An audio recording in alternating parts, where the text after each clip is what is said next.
das horas não, mas eu vou falar aquilo que o Senhor propôs ao meu coração no final dessa tarde, amém? E que o Espírito Santo do Senhor possa trazer a revelação da palavra ao decorrer do culto, amém? A palavra do Senhor nos fala que Saul, outrora, ele desvia dos projetos do Senhor. O Senhor queria um projeto de Saul, que era obediência. Saul se esquece do propósito do Senhor e desobedece ao Senhor. Através disso, acarreta uma maldição sobre a vida de Saul. A palavra do Senhor fala que o Senhor já tinha se afastado dele com o teu Espírito Santo.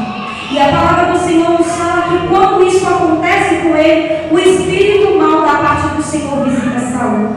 E aí começa o processo da família de Saul até chegar ao reinado de Davi. Há um precurso para que a promessa do Senhor Jesus venha a ser cumprida na vida de Davi. E quando Davi, aqui no verso 9, 2 Samuel, Davi já está sobre o seu trono, aquilo que havia sido feito, a unção já tinha sido decidida e houve um processo. E quando Davi aqui, já está tudo bacana, bonitinho, ele consegue estabilizar aquilo que o Senhor tinha feito naquele processo e via tantas guerras, tantas lutas e tantas coisas que haviam acontecido. Davi aqui manda chamar, pergunta, porque o Espírito da parte do Senhor visita Davi. E pela bondade do Espírito Santo, porque o Espírito Santo ele trabalha no coração da gente de forma diferente. Ele é misericordioso, ele é bondoso, ele é amoroso, ele é misericórdia. E veio a misericórdia dele aqui sobre o coração de Davi, para com alguém que restasse da família de Saul. E a palavra do Senhor fala que Davi manda perguntar: ainda resta alguém da família de Saul que eu possa agir de beneficência, de bondade com ele? Havia um homem lá que era servo de Saul. Ele se chamava Ziba. Ele estava com aquilo que quando Davi tomou o reino, ele estava com aquilo que era de Saul. Ficou com alguns bens e algumas terras. Só que neste momento aqui o Senhor age de uma maneira totalmente diferente. Havia um projeto para acontecer. Porque a palavra do Senhor fala que quando o rei Saul e Jonatas é morto, o filho de Jonatas, a alma dele pega ele em seu colo para fugir, para que essa criança não morra. Ela cai e essa criança quebra os dois pés. E ela fica mão. E com isso essa criança é levada lá para a terra de Lodebar. Uma terra que é chamada terra de sofrimento, é chamada uma terra de sequidão, onde não há esperança para aquele povo, onde não há reconstrução, onde não há nada ali naquele lugar. Só que quando o Senhor é que age de beneficência, de bondade, Davi pergunta se ainda há. E quando o Ziba fala: tem um lá, meu Senhor. Mas ele é aleijado de ambos os pés. Ele consegue falar o defeito e aonde ele está. O inimigo muitas das vezes faz isso nas nossas vidas. Ele consegue olhar e falar o seu defeito. Ele consegue olhar onde você está. Mas ele não consegue falar para você e falar assim: olha, eu estava lá atrás, mas agora está aqui no meu reino. Você tem que se lembrar que agora você estava sendo escravizado pelo inimigo. E hoje você está aqui na casa do Senhor, reinando graças a Ele, porque só Ele é digno de toda honra e toda glória. Ele é digno da honra coração. Então, quando você vir para a casa do Senhor, fale que você é digno de toda adoração a Ele. Que Ele é digno da tua adoração, na verdade, né? Você adora e o Senhor Ele vem receber. Então, quando isso acontece, Ziba fala que havia um, e ele era aleijado de ambos os pés. Para ele parecia que aquele menino não tinha mais, porque já era um homem agora, não tinha mais esperança para aquele homem, porque ele estava deficiente, estava num lugar de esquecimento, um lugar onde não tinha esperança, porque não havia terra sedenta, não havia verde, né? Não tinha como plantar e ser colhido naquele lugar. A única coisa que eram colhidas e plantadas lá era o sofrimento, a única coisa que era plantada ali naquele lugar eram pessoas que eram enfermas e doentes. E hoje tem que ser diferente, igreja. Quando você sai da sua casa com uma campanha dessa de quebra de maldição, pode estar uma bagunça dentro da sua casa, onde você passou. Mas a partir do momento que você entrar aqui dentro, você tem que entender que aquele lugar de esperança de coisas novas. Aquele lugar que você colocar a sua vida diante do Senhor, para que Ele entre com resposta.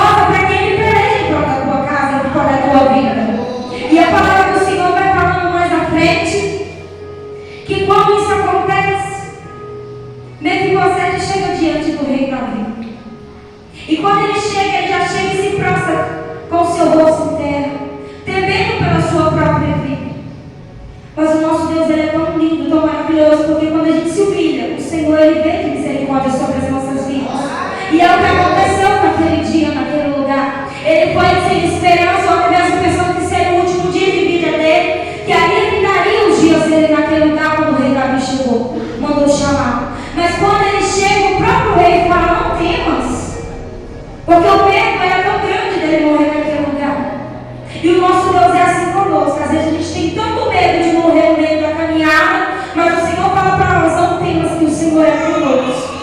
Que ainda há uma oportunidade de nós vivermos o sobrenatural do Senhor. Glória a Deus. Aleluia, Jesus. Santo é o nome do Senhor. Aleluia, Jesus. Glórias a Deus. E quando isso acontece naquele lugar, Mefibosete se prostra e o Senhor, e Davi fala para ele. Aquele momento ali é um momento de reconstrução. Porque ele lá atrás era um menino que havia ficado aleijado, e isso para ele era como maldição, porque ele era de trono e não estava no trono. Ele era para ser o próximo rei daquele lugar e não foi. Mas o Senhor, ele trabalha de maneira diferente nas nossas vidas. Tem coisas que o Senhor permite porque é processo. Tem coisas que o Senhor repete em nós no conserto. Tem coisas que o Senhor quer que nós nos achegamos mais perto dele. E foi ali, eu creio que é um processo de Mefibosete. Devemos para mostrar para ele que não era a maneira que ele estava, mas sim a maneira que o Senhor queria mostrar para ele. Que independente que ele estava ali, no lugar de sofrimento, no lugar que só tinha doente, e no lugar que ele estava aleijado, que não tinha como ele andar, ele mostrava que ele poderia colocar em um lugar diferente.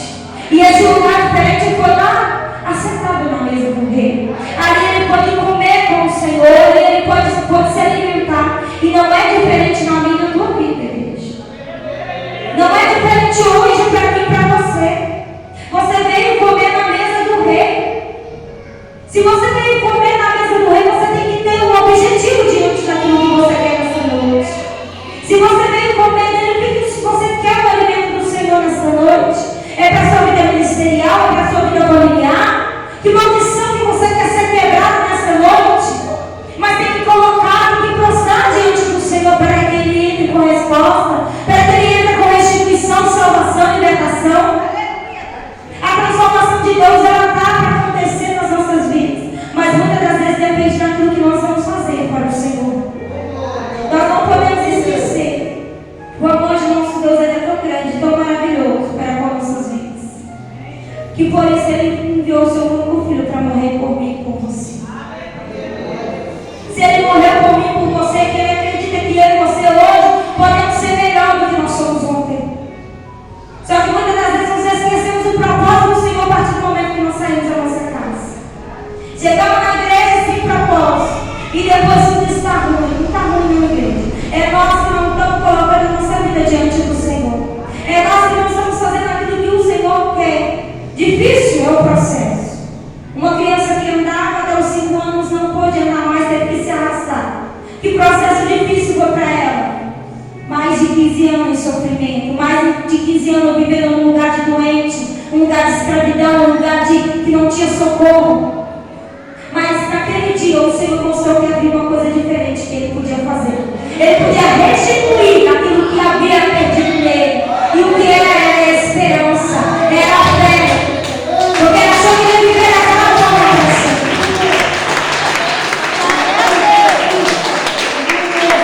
Glória a Deus, Senhor Jesus. Então eu digo para você, igreja, não tem maldição. Não tem maldição proferida por palavra, até mesmo por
O nosso Deus é Deus de novidade.